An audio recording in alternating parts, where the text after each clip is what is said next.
अस्सलाम वालेकुम स्टूडेंट्स। आज के इस लेक्चर में हम क्वेश्चंस करेंगे एचसीएफ के ही हैं। How to find HCF by prime factorisation. Prime factorisation तो आप पहले भी कई बार पढ़ चुके हैं। मतलब मैं ज़्यादातर सब स्टूडेंट्स को वो ईजी लगती है नॉर्मल डिवीजन की निस्बत, तो हम इसको उसी मेथड से करेंगे। सॉल्व करने के लिए पहले हम क्या करते हैं, पहले इसके प्राइम फैक्टर बनाते हैं। पहले जो प्रीवियस लेक्चर था उसमें हमने कॉमन फैक्टर से किया था, इसमें हम प्राइम फैक्टराइजेशन से करेंगे। तो प्राइम फैक्टर्स या प्राइम फैक्टराइजेशन कैसे बनाई जाती है, की जाती है, उसके लिए हम क्या करते हैं, पहले क्वेश्चन स्टार्ट करते हैं। क्वेश्चन नंबर 1 पार्ट में करने लगी हूँ। First part that is 12 and 18। यहाँ पे सिर्फ 2 वैल्यूज़ हैं, उसलिए करूँगी मैं 12 के फैक्टर बनाऊँगी। 12 को डिवाइड करते हैं, ठीक है। तो आप सबको आते हैं डिवीजन करनी। डिवाइड करने से पहले हम सिर्फ ये देखते हैं कि वो जो वैल्यू जिससे हमने डिवाइड करना है वो इवन है या ऑड।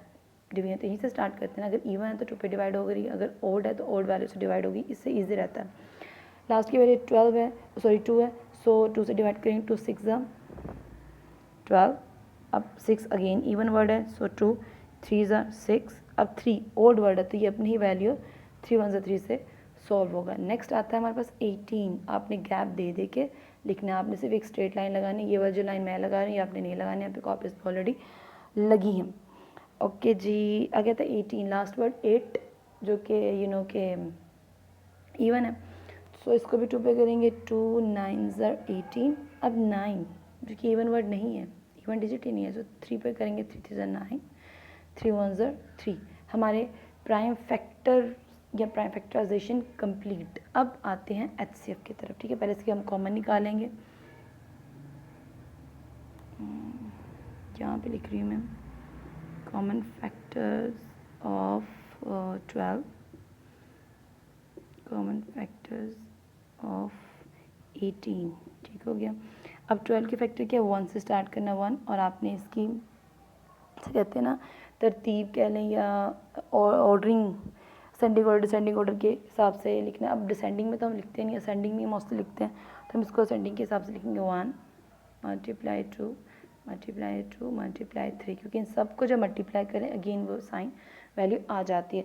कॉमन फैक्टर में अपने कॉमा लगाना है, क्योंकि वो अलग अलग वैल्यू से डिवाइड किया जाता है। यहाँ पे एक ही साथ सबको डिवाइड किया जाता है, इसलिए इन सबको बीच से मल्टीप्लाई का साइन। नेक्स्ट जब आप वैल्यू लिखते हैं, ये आप याद रखिएगा कि आप कोशिश करें कि उसके नीचे वैल्यू लिखें, और जो चीज़ जैसे ये 2 वैल्यू यहाँ पे 2 है, यहाँ पे 2 नहीं है, तो आप कोशिश करें कि उसके नीचे से स्टार्ट करें, ताकि जब आप सॉल्व करें आपको उसका फ़र्क नज़र आए। अब हमारे पास जो हमने फाइंड आउट करना है डैट इज़ एचसीएफ, ठीक है।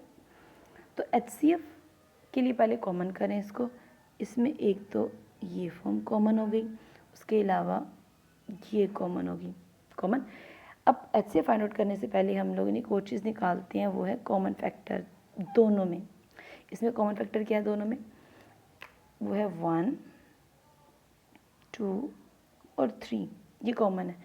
अब प्राइम फैक्टराइजेशन में एचसीएफ कॉमन फैक्टर की वैल्यू को जब हम मल्टीप्लाई कर देते हैं, 2 2 3 2 6 6 1 6, तो वो उसका एचसीएफ हो जाता है। मीन्स कि जब हम प्राइम फैक्टर्स निकालते हैं उनके कॉमन कर देते हैं। नॉर्मली कहा ना, कहे जाए कि प्राइम फैक्टराइजेशन प्राइम फैक्टर्स निकालें इसके मेथड से, तो अब यहाँ तक स्टॉप कर देते हैं, कॉमन निकाल लेते हैं, ठीक है। लेकिन अगर उसी कॉमन वैल्यू को मल्टीप्लाई कर दिया जाए तो वो हमारे पास क्या बन जाता है, एचसीएफ, ये याद रखिएगा। अब हम करते हैं इसका नेक्स्ट पार्ट।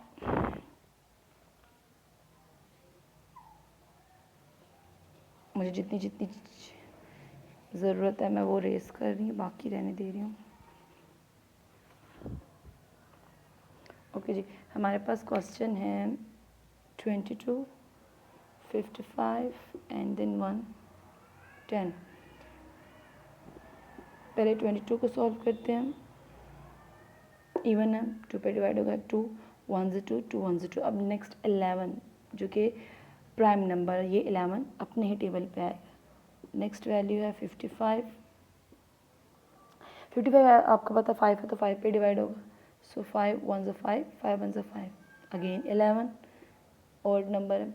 अब आता है 10, ये तो आपको पता है कि 10 लास्ट में 0 है, तो ये इवन है, 2 पे डिवाइड करेंगे हम इसको 2, का टेबल पढ़ें कि 11 है, नहीं आता, पीछे चलते हैं तो 2 5 ज़ा 10, 1 कैरी, 2 5 ज़ा 10, सो 5 1 ज़ा 5, 5 1 ज़ा 5, अगेन 11 1 ज़ा 11, इसके फैक्टर कंप्लीट।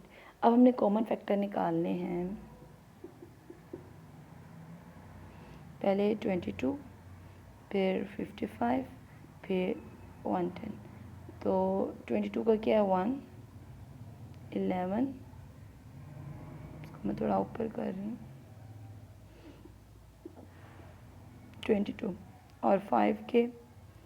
अब देखिए अगर मैं इसको ऐसे लिख दूँ तो कोई फ़र्क नहीं पड़ेगा। अब ये मैंने लिखा क्यों है, मेन चीज़ मैं इससे लिख रही हूँ कि मैंने 1 के बीच में लिखना है 5, ठीक है। अब मैंने मल्टीप्लाई का साइन लिखा हुआ है और फिर 11 के नीचे कोशिश करें कि 11 को लिखें, ठीक है। उसके बाद नेक्स्ट फॉर्म क्या आती है, 11 के बाद 2 5 11 फिनिश, ठीक। अब नेक्स्ट आता है 1 और फिर इसमें 2, मैंने ये जो स्पेस छोड़ी है ये इसलिए छोड़ी कि यहाँ पर 2 1 है, 5 एंड देन 11, ठीक है। फिर भी थोड़ा टेढ़ा हो गया, ओके जी। अब आ जाता है हमारे पास कॉमन, इन दोनों का कॉमन फैक्टर क्या है, 1 भी है, ठीक है, 11 भी है। एक और चीज़ यहाँ पे देखा जाए तो 5 भी कॉमन है, मैं 5 को भी हाईलाइट कर देती, लेकिन चूँकि हमने निकालना है HCF, अगर यहाँ पे खाली होता ना कॉमन फैक्टर निकालना है तो मैं 5 को हाईलाइट कर लेती, लेकिन यहाँ पे HCF फाइंड आउट करना है तो HCF में 3 वैल्यूज़ हैं तो 3 में कॉमन लेना है, 2 वैल्यूज़ है तो 2 में कॉमन लेना है, ठीक है। अगर सिंपली कहा जाए कॉमन तो ये 5 भी कॉमन, दोनों इनसे मैच हो रहा है, बट HCF में हम सिर्फ वो वैल्यूज़ लिखेंगे जो तीनों में मैच हो रही हैं, ठीक हो गया। सो 11 1 ज़ा 11, इस तरह से 11 जो है वो 22 55 और 110 का हाईएस्ट कॉमन फैक्टर जो कि तीनों वैल्यूज़ को एक साथ डिवाइड कर रहा है, ठीक। फाइंड आउट तो हमने वही चीज़ करनी होती है, बस ये थोड़ा मेथड चेंज हो जाता है।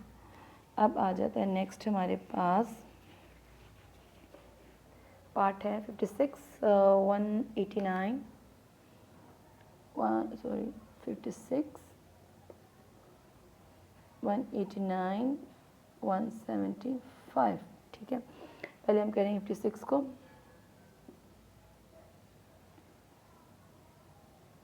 56 जो कि आपको पता है 2 पर डिवाइड होगा कि इवन है, 2 2 ज़ा 4, 1 कैरी, 2 8 ज़ा 16, ठीक है, 28 है, 2 2 1 ज़ा 2, 2 4 ज़ा 8, 14 है, 2 7 ज़ा 14, 7 जो कि प्राइम नंबर है तो 7 1 ज़ा 7, एक हो गया।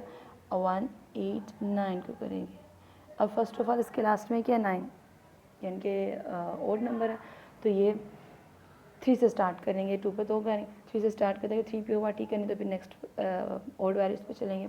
3 के टेबल में 18 आता है जी, 3 6 ज़ा 18, 3 के टेबल में 9 आता है, 3 3 ज़ा 9, अगेन ये ओड है, 3 पे डिवाइड हो रहा है, 3 2 ज़ा 6, 3 1 ज़ा 3, 3 7 ज़ा 21 एंड देन 7 1 ज़ा 1, 175, वी नो कि 75 लास्ट में 5 है, 5 पे डिवाइड होगा।